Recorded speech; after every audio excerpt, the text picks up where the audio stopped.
Monsieur le gouverneur, bienvenue à Chisinau. Merci beaucoup. C'est un honneur de vous avoir ici dans notre capitale presque européenne ou européenne déjà. Et c'est un honneur de vous avoir ici dans notre conférence qui s'appelle New Technology for Old Markets. Donc, transformation digitale, technologie, des mots magiques. Rien que les entendre et la tête commence à tourner. Donc, en cet état de rêverie peut-être, est-ce que vous pouvez nous dire comment vous voyez l'évolution du secteur bancaire européen face à ces nouveaux défis technologiques et plus particulièrement avec l'adhésion à SEPA? Quel rôle peut avoir un pays comme la République de Moldavie dans cette transformation digitale de tout le continent? Alors, je veux d'abord vous remercier de vos mots d'accueil très chaleureux. Je suis très heureux d'être pour la première fois dans votre pays, en Moldavie, dans votre ville de Chisinau. Je suis venu apporter l'amitié de la Banque de France et de la France. La Moldavie est un pays européen qui a vocation à rejoindre l'Europe. Le président Macron était ici il y a quelques semaines pour le dire. Et au niveau des deux banques centrales, nous avons, vous le savez, une relation de coopération très étroite. Cette conférence aujourd'hui le manifeste. Et j'ai eu l'honneur de signer avec la gouverneure Anka Dragou, mon amie, un accord de coopération au mois de janvier.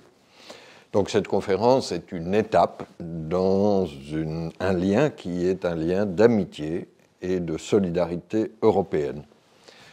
Elle porte évidemment sur un sujet difficile, parce qu'on peut juger qu'il y a une contradiction entre, alors pour le dire en anglais, old markets, des marchés traditionnels, et puis ces nouvelles technologies. D'abord, je ne suis pas sûr que nous soyons des si vieux marchés que cela. Nous sommes aussi des pays tournés vers l'avenir, avec une jeunesse, avec des concurrents dans le monde, donc il ne faut pas vieillir, il faut regarder vers l'avant. Mais ces nouvelles technologies, peut-être, pour un pays comme la Moldavie, permettent d'accélérer des changements, peut-être de rattraper de temps en temps des difficultés ou des problèmes qu'il peut y avoir. Vous avez cité l'exemple de SEPA et des paiements. Le système des paiements et le système bancaire en Moldavie a hérité d'un certain nombre de difficultés, et nous savons très bien pourquoi, à cause de l'histoire, des difficultés économiques. Je crois que SEPA et la technologie, c'est au fond une occasion favorable pour sauter plusieurs étapes. Nous avons la grande chance d'avoir en Europe un espace de paiement intégré. Bienvenue à la Moldavie dans cet espace de paiement. Maintenant, comme on dit en français, il ne faut pas se reposer sur ses lauriers, il va falloir continuer à avancer et faire des innovations technologiques importantes. Nous allons en parler. Oui, sans doute. Mais en plus, la Banque de France est considérée comme l'avant-garde du projet de l'euro numérique. Pouvez-vous nous expliquer comment cette innovation pouvait révolutionner non pas seulement les marchés développés, mais aussi faciliter l'inclusion dans les économies en transition comme celle de la République de Moldavie? Quels sont les principaux défis technologiques et réglementaires que vous voyez là comme présents? Alors, le hasard fait que vous me posez cette question le jour où il y a un important conseil ECOFIN informel qui est réuni à Copenhague sous présidence danoise, les ministres des Finances et les gouverneurs pour parler de l'euro numérique. Quelle est la justification? La raison de ce projet, c'est que l'objectif de la Banque centrale, depuis toujours, c'est d'émettre une monnaie de banque centrale qui inspire une confiance absolue à tous les citoyens. C'est l'actif sans risque, qui est accessible, qui est gratuite et qui est universelle, acceptée partout.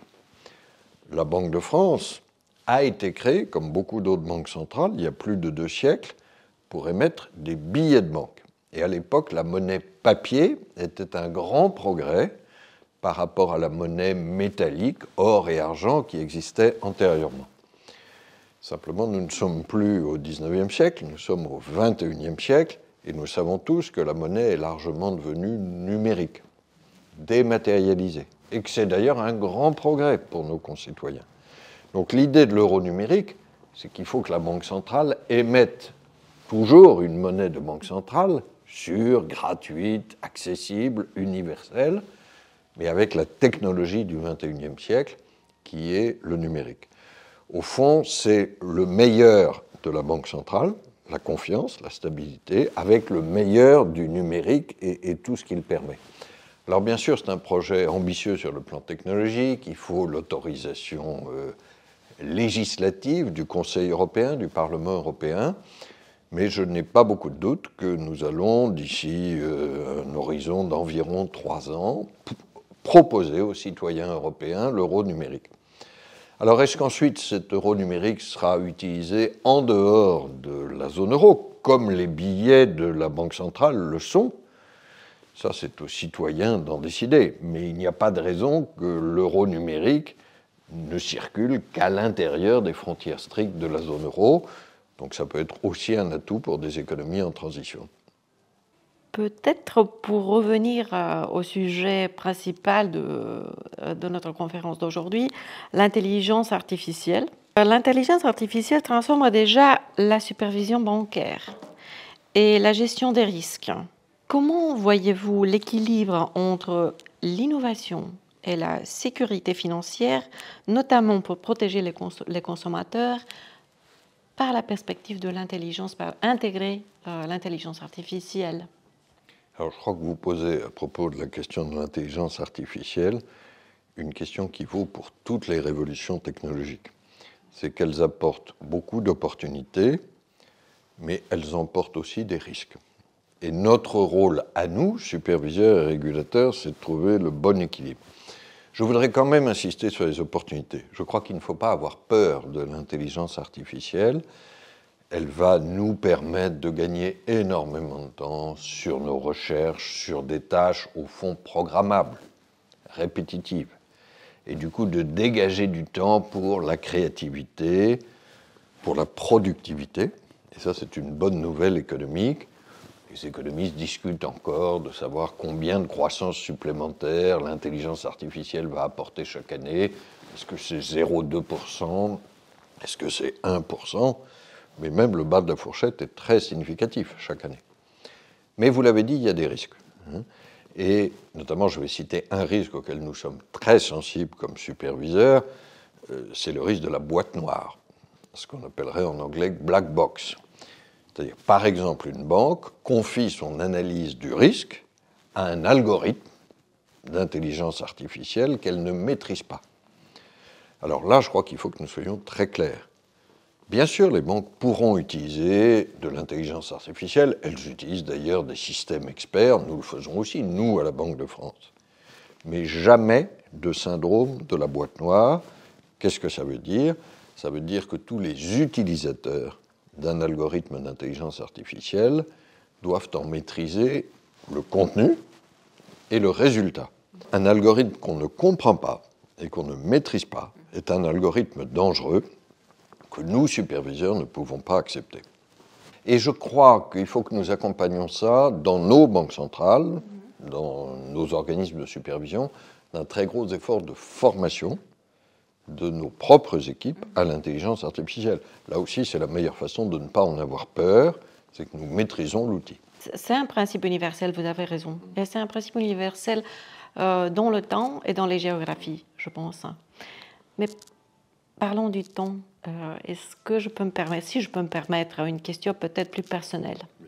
Et si on peut parler des débuts de votre carrière dans les années 88, en fin des années 80, est-ce que à cette époque-là, vous avez remarqué une innovation qui aurait pu être vue comme, je ne sais pas, la base, le fondement de ce que se passe aujourd'hui?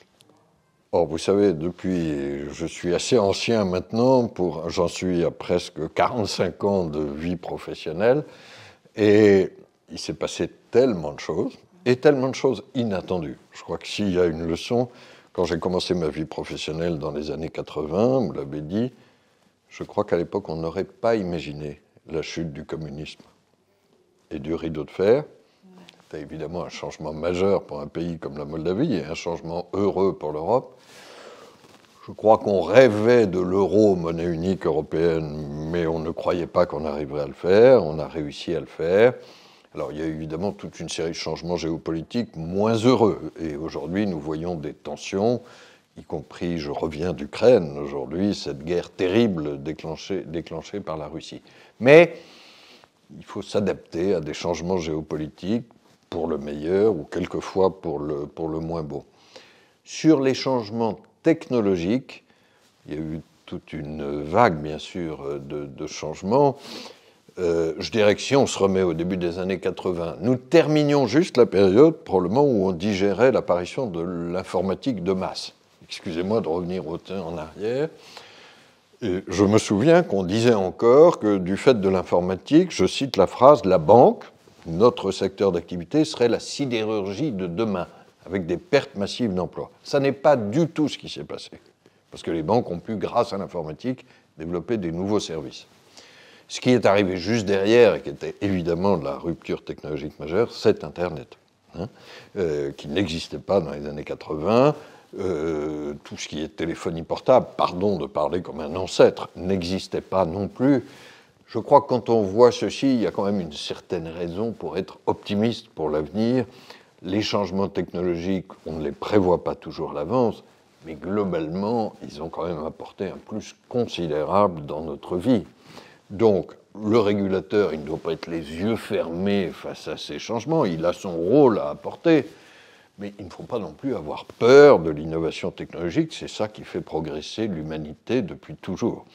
Donc je viens aussi porter à cette conférence un message que je crois nous partageons tous, qui est un message de confiance. L'innovation, c'est positif, mais ça ne fait pas disparaître notre rôle, au contraire. Pour que l'innovation inspire vraiment confiance, nous devons, nous, faire notre travail.